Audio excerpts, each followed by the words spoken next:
Sir आपके नाम के जो आगे प्रसिद्ध समाज सेवी जुड़ता है। जब आप समाज के लिए काम करते हो जी तो कहीं ना कहीं फिर आपके साथ समाज सेवी का एक नाम जुड़ जाता जी है।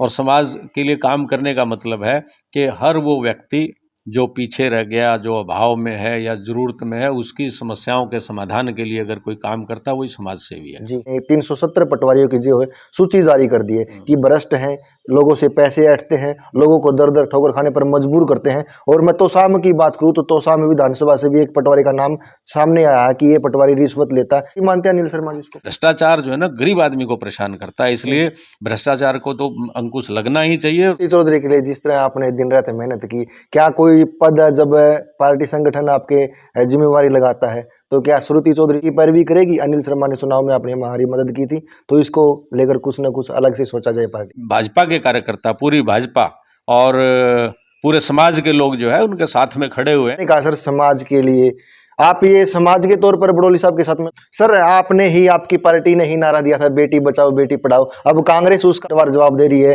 कि बेटी पढ़ाओ तो, लेकिन बीजेपी के नेताओं से बेटी बचाओ। मैं विधानसभा की मैं बात करूं तो पहले अनिल शर्मा जी मोदी जी की मित्र मंडली में शामिल हो गए थे, उसके बाद जो नवरत्न बोला जाता है हीरा कोहिनूर उसमें शामिल हो गए थे। कर्म आपका साथी परशुराम, आप देख रहे हो टोटल खबर हरियाणा। इसमें पूरे प्रदेश में मुखिया को लेकर चर्चा का विषय बना हुआ है और वो भी जब जब दिल्ली के चुनाव बिल्कुल नजदीक है, बिल्कुल सिर पर है। राज्य के मुखिया के चलते पूरी पार्टी की किरकिरी हो रही है।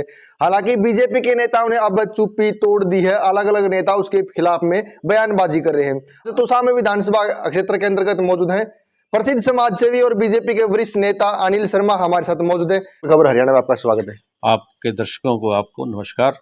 सर आज पूरे हरियाणा प्रदेश में एक बात की जाए तो आपके प्रदेशाध्यक्ष मोहनलाल बड़ोली जी के खिलाफ में एक मामला दर्ज हुआ सर, और पूरा चर्चा का विषय बना हुआ सर, क्योंकि कांग्रेस पार्टी ने पूरा का पूरा जो आरोप है बीजेपी के ऊपर थोप दिया कि अगर उनके मुखिया ही इस तरह की हरकत करते हैं तो पार्टी में और नेताओं का क्या हाल होगा।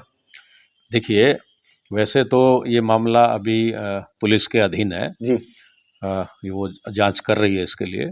लेकिन प्रथम दृष्टया जो हम बात कहते हैं कि भाई ऐसा लग रहा है, प्रथम दृष्टया तो ये साफ नज़र आ रहा है कि उसने जो बताया है कि मैं किसके साथ गई थी, उस महिला ने बताया है, और वहाँ पे कौन कौन थे। तो वो एक महिला ने जो साथ में थी उसने आकर के खुद पब्लिकली ये कहा है प्रेस कॉन्फ्रेंस करके कि ऐसा कुछ नहीं हुआ।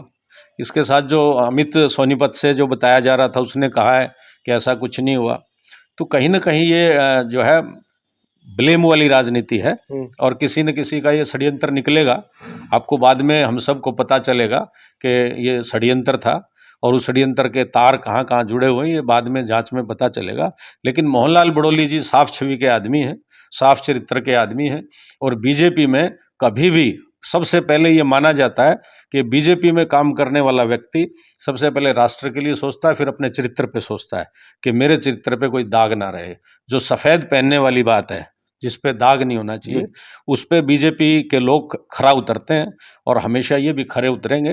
और बाद में जांच में पता चल जाएगा, दूध का दूध पानी होगा, पानी साफ हो जाएगा और जो रॉकी मित्तल जी सभी निकलेगी। जो रॉकी मित्तल जी दूसरा जो नाम लिया गया रॉकी मित्तल जी का, हालांकि रॉकी मित्तल जी ने स्पष्ट कर दिया कि मोहनलाल बड़ोली इस प्रकरण में फंसाया गया है, शायद दोबारा प्रदेशाध्यक्ष न बनाया जाए। इसके अमित डीगल जी का नाम आज सोनीपत से उनका कुछ जालसाजी सामने आई है कि वो प्रदेशाध्यक्ष बनने में शायद बड़ोली जी के बीच में रोड़ा या बाधा बनने वाले। देखिए, वही मैं कह रहा हूँ, ये कहीं ना कहीं राजनीतिक प्रतिद्वंदता का परिणाम है।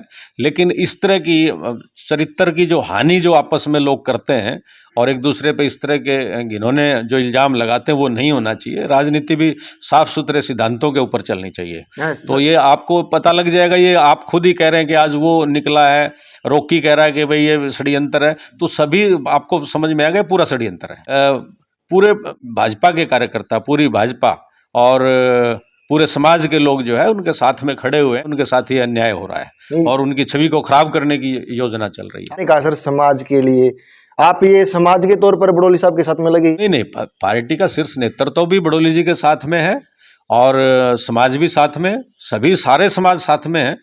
क्योंकि साफ दिख रहा है उनकी उम्र, उनका चरित्र के पीछे की जो जिस तरीके का उनका वो रहा है कार्यकाल, तो उसमें साफ दिखता है कि वो साफ छवि के आदमी है। सर आपने ही, आपकी पार्टी ने ही नारा दिया था बेटी बचाओ बेटी पढ़ाओ, अब कांग्रेस उसका वो पलटवार जवाब दे रही है कि बेटी पढ़ाओ तो, लेकिन बीजेपी के नेताओं से बेटी बचाओ। कि कांग्रेस को एक बात साफ है कि उनको कुछ न कुछ चीज़ें जब वो सत्ता में नहीं आ पाते हैं तो कहीं न कहीं इल्ज़ाम लगाने रहते हैं। और बेटी पढ़ाओ और बेटी बचाओ का जो अभियान था वो बहुत अच्छा सक्सेस रहा, और आज समाज में जो परिवर्तन ला रखे हैं, जो नारी के प्रति जो सम्मान, जो महिलाओं की जो जागरूकता, महिलाओं को जो समाज में 50% पे लाने की योजना है, वो सारी बीजेपी ने चलाई हैं और इन्होंने ही आगे बढ़ाई हैं।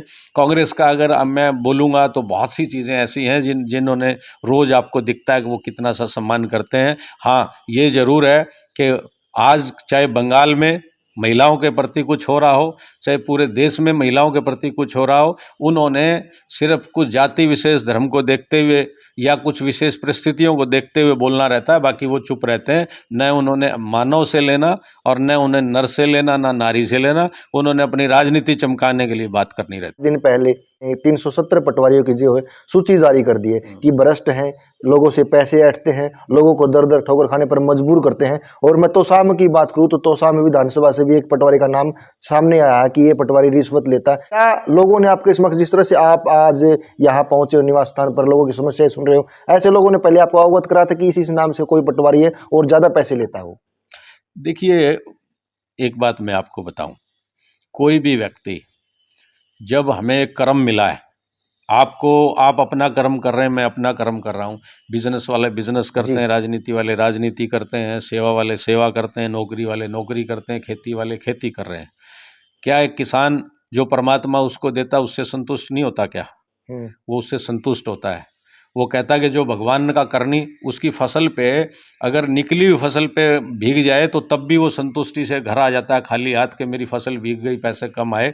कहीं बेईमानी नहीं करता वो किसान, अपनी ईमानदारी पे खड़ा होता है।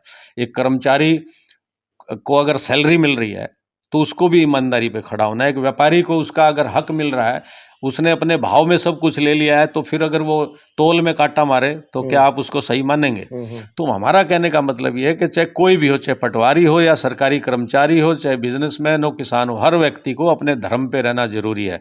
और धर्म ये कहता है कि जो मेरा हक है वो मैं लूँ। तो हर व्यक्ति, कर्मचारी को उसकी तनख्वाह मिल रही है, तो उस तनख्वाह के बाद में बाकी सुविधाओं के लिए अगर वो चीज़ें करे तो वो गलत है। और जिन्होंने गलत किया वो फंसते भी हैं और फंसेंगे भी। जो हरियाणा सरकार ने जो सूची जारी करी है 370 पटवारियों की, मानते हैं अनिल शर्मा जी इसको? देखिए, ये सरकार का विषय है कि उन्होंने इसको किस तरीके से क्या जारी हुआ है, क्या किया है, वो भी अभी जांच में चीज़ें चल रही हैं। लेकिन हम तो टोटल ही भ्रष्टाचार पे तो अंकुश लगना ही चाहिए। भ्रष्टाचार किसी के द्वारा किया जा रहा है वो बर्दाश्त के काबिल नहीं है, क्योंकि भ्रष्टाचार आम आदमी को की कमर तोड़ता है, गरीब की कमर तोड़ता है। आज बड़े आदमी को भ्रष्टाचार नहीं परेशान करता, बड़ा आदमी तो खुद ही चाहता है कि भाई चलो कोई बात नहीं, मेरा काम हो गया, मैंने 10 पैसे दे दिए, मेरा टाइम वेस्ट नहीं हुआ। लेकिन भ्रष्टाचार जो है ना, गरीब आदमी को परेशान करता है। इसलिए भ्रष्टाचार को तो अंकुश लगना ही चाहिए। कोई भी भ्रष्टाचारी है, चाहे व्यापारी है, राजनीति है, कर्मचारी है, कोई भी है, उन सब के ऊपर जो है ना ये इस तरह की जो है ना जांच भी होनी चाहिए और उनके ऊपर कार्रवाई भी होनी चाहिए, और ये बंद होना चाहिए। ये समाज के ऊपर कलंक है और ये हमारी अगली पीढ़ी को भी खा रहा है और हमारी विकास को भी खा रहा है। सर बीजेपी ने पीछे सदस्यता अभियान शुरू किया था और आप उसमें, हमें विधानसभा की मैं बात करूं तो पहले अनिल शर्मा जी मोदी जी की मित्र मंडली में शामिल हो गए थे, उसके बाद जो नवरत्न बोला जाता है हीरा कोहिनूर, उसमें शामिल हो गए थे। तो जो धीरे धीरे पकड़ है अनिल शर्मा की मजबूत होती जा रही है। आपने दिन रात मेहनत करके बीजेपी में सदस्यता दिलाई है, इसका अलग से कोई बेनिफिट मिलता है सर? बीजेपी का जो आंकड़ा है सदस्यता का वो पार करने के लिए बीजेपी अपनी पार्टी में शामिल करवा रही है।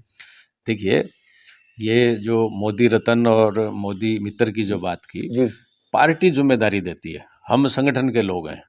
संगठन ने जो जिम्मेदारी दी कि भाई हमने 50 लाख से ऊपर पार करना है और हर विधानसभा वाइज जिम्मेदारियां दी, तो उसके लिए हर कार्यकर्ता ने अपनी अपनी जिम्मेदारियां निभाई है। उसमें मैंने भी अपनी जिम्मेदारी निभाई है कि मैंने 20,700 कुछ जो है इसमें साथी जोड़े हैं। और इस साथी जोड़ने से अलग से फ़ायदा की बात नहीं है, बात है कि बीजेपी राष्ट्रवादी पार्टी है और हमने जो सदस्य बनाए वो राष्ट्रवादी लोग हैं, और जिनकी प्रथम जिनके लिए राष्ट्र है, मैं ऐसा नहीं कह रहा हूं कि जो बीजेपी के साथ नहीं है वो राष्ट्र के साथ नहीं है, नहीं, प्रथम यानी मेरे मन में पहले परिवार या राष्ट्र, तो ऐसे लोग जिनके लिए प्रथम राष्ट्र है वो साथी इसमें जुड़े हैं और पूरे भारतवर्ष पे ही जुड़े हैं। तो इसका फ़ायदा जो है हमारे पूरे भारत को, पूरे राष्ट्र को मिल रहा है कि हमारे एक राष्ट्रवादियों की फौज खड़ी हो गई है। तो ये अलग से कोई फ़ायदा लेने का कोई इसमें विचार भी नहीं है, और ऐसा कोई वो भी नहीं है, और पार्टी का भी कोई ऐसा नहीं है कि भाई आपको ने ज़्यादा सदस्य बनाए हैं तो आपको कुछ अलग से कुछ पद दे रही है, प्रतिष्ठा दे रही है, नहीं। ये सभी साथी ने, किसी ने 2 बनाए, किसी ने 2000 बनाए, किसी ने 10,000 बनाए, किसी ने 20,000 बनाए। तो उस तरीके से ये हमने एक राष्ट्रवादियों की फौज तैयार की। ये तो जो पार्टी की सदस्यता ले रहे हैं सीधे तौर पर पार्टी की विचारधारा के साथ में जुड़ना। हाँ, सदस्यता का मतलब वही है जी। कि पार्टी की विचारधारा के साथ में जुड़ना, और इतने मेरे ख्याल से 47,000 लाख से ऊपर कुछ सदस्य बन गए हैं, और 50 से ऊपर और बनेंगे अभी। सर, आपके नाम के जो आगे प्रसिद्ध समाज सेवी जुड़ता है, 2024 के विधानसभा चुनाव से पहले हमने देखा किसी ने रोटी बैंक शुरू कर रखा था, किसी ने बुजुर्गों को तीर्थ यात्रा शुरू करवा रखी थी, लेकिन जैसे ही 2024 के विधानसभा का रिजल्ट आया 8 अक्टूबर के बाद में, जो प्रसिद्ध समाज सेवी का टैग हटाकर जो भी कार्य करते थे कोई भी व्यक्ति, उन्होंने अपना काम बंद कर दिया। लेकिन तो शाम विधानसभा के अंदर पहुंचने के बाद में अनिल शर्मा चुनाव से पहले भी ऐसे थे, आज भी लोग उनके पास में आते हैं। उम्मीद क्या है लोगों की अनिल शर्मा से? देखिए क्या है, जब आप समाज के लिए काम करते हो जी। तो कहीं ना कहीं फिर आपके साथ समाज सेवी का एक नाम जुड़ जाता जी। है, और समाज के लिए काम करने का मतलब है कि हर वो व्यक्ति जो पीछे रह गया, जो अभाव में है या ज़रूरत में है, उसकी समस्याओं के समाधान के लिए अगर कोई काम करता है वही समाज सेवी है। जी। अब इसके लिए हम लोग यहाँ बैठे हुए हैं, तो लोगों की अपेक्षाएं तो रहती हैं कि भाई हमारे साथी जो है ना आगे बढ़ें, और हमारी जो कुछ समस्याएं हैं, जीवन की मूलभूत समस्याएं, उनमें मदद करें, यही उम्मीद रहती है। इसके अलावा तुसाम विधानसभा में एक हम भाग्यशाली हैं कि भाई हमने अपना विधायक जिताया है, उसको मंत्री पद मिला है, और वो भी सिंचाई जैसा पद मिला है, जो कि तुसाम की मूलभूत सबसे पहले समस्या थी। और हमारा भी ये कहना था कि भाई सिंचाई का प्रबंध होना ही चाहिए, और वो सिंचाई का प्रबंध होना शुरू हो गया है, और ये बड़ी खुशी की बात है। ठीक है सर, लोग आपके पास में आते हैं और बीजेपी पार्टी का बड़ा फैक्टर है बगैर पर्ची खर्ची का। आपके पास में न कोई पद है पार्टी का, लोग आपके पास में आते हैं, यही बोलते हैं कि भाई मंत्रियों की विधायकों की नहीं चलती, डायरेक्ट जो है मेरिट बेस पे होता है। लोग आपके पास में आते हैं, उम्मीद क्या करते हैं जो, क्योंकि 2024 के विधानसभा चुनाव में किरण चौधरी और श्रुति चौधरी की आपने दिन रात मेहनत की है, जलसे किए, प्रोग्राम किए, उसका फायदा क्या कोई पद मिलकर अनिल शर्मा को मिल सकता है? देखिए, एक तो मैं आपको पर्ची खर्ची वाली बात बताऊं कि ये जो नारा हमारा भारतीय जनता पार्टी का है, बिना पर्ची खर्ची के नौकरी, ये बहुत बड़ा नारा है। ये नारा करके दिखाया है, मूल रूप से जो है इसको धरातल पे इसको लागू किया है। तो आप आज भी देखिए, लोगों को उम्मीद होती है कि मेरा अपना काम हो जाए, मेरे बच्चे का अपना पहले काम हो जाए, लेकिन आज भी लोग आते हैं, हम उनको यही समझाते हैं कि भाई इसमें योग्यता के आधार पे नौकरी मिलेंगी, आपका बच्चा है तो आपको मिलेगी, दूसरे का है तो दूसरे को मिलेगी। तो इसलिए लोगों को समझ में भी आ गया। अब उतना नहीं बोलते जितना पहले बोलते थे कि नहीं मेरा नौकरी लगाओ, तो आज समझ रहे हैं, सबको ये समझ में आ गई कि योग्यता के आधार पे मिलेगा। तो बच्चों को पढ़ाना शुरू कर दिया है, और नेताओं के चक्कर काटने अब कम कर दिए नौकरी के लिए। बाकी रही बात ये कि हम, अगर मैं मेरी पर्सनल बात करूं तो देखो, हर व्यक्ति को रहता है कि भाई मैं कुछ न कुछ पार्टी में मुझे पद मिले या मुझे कुछ आगे मैं बढ़ूं। तो देखिए, हमारे लिए उस समय जो पार्टी ने हमें निर्देश दिए थे कि आप मेहनत करिए, संगठन ने निर्देश दिए थे, हमने मेहनत की और आज भी कर रहे हैं। लेकिन मेरी ऐसी कोई पर्सनल ऐसा नहीं है कि मैं कोई पद के पीछे दौड़ूं, या कोई कल को मैं सोचूं कि चेयरमैन ही लूं या नहीं। जो साथी पहले से हमारे से और सीनियर पहले से काम करते जा रहे हैं, उनका हक है कि पहले हमसे वो आए और वो करें। तो मेरा पर्सनली ऐसा कोई नहीं है कि भी मैं इन पदों के लिए। श्री चौधरी के लिए जिस तरह आपने दिन रात मेहनत की, क्या कोई पद जब पार्टी संगठन आपके जिम्मेवारी लगाता है तो क्या श्रुति चौधरी मंत्री बनने के बाद में आपकी पैरवी करेगी? अनिल शर्मा ने चुनाव में आपने हमारी मदद की थी, तो इसको लेकर कुछ न कुछ अलग से सोचा जाए पार्टी? देखिए, बहन श्रुति चौधरी जी बहुत सम्मान करती हैं, और पूरे क्षेत्र में और पूरे एरिया में सबका भी सम्मान करती हैं, और हमारा विशेष सम्मान करती हैं। लेकिन मैं खुद ही कह रहा हूँ, वो तो जरूर पैरवी करेंगी कि अनिल भाई को अगर कहीं आगे बढ़ाया जा रहा है तो वो मेरे साथ जरूर खड़ी होंगी। लेकिन मैं खुद ही इस बात को मानता हूँ कि नहीं, हमारे से भी जो पुराने लोग काम कर रहे हैं उनको पहले पद वगैरह उनको दिए जाएं। हम अभी बहुत समय है वो काम करने। सर दिल्ली चुनाव नज़दीक है और जहाँ तक पता है कि आप भी प्रचार में पहुंचे, 5 फरवरी को चुनाव है सर, वोटिंग होनी है। क्या जो केजरीवाल का जादू है वो अब की बार निपट पाएगा, या हरियाणा में जिस तरह से तीसरी बार बीजेपी की सरकार बनी है, इसी कलेक्ट में भी अरविंद केजरीवाल तीसरी बार छा जाएंगे?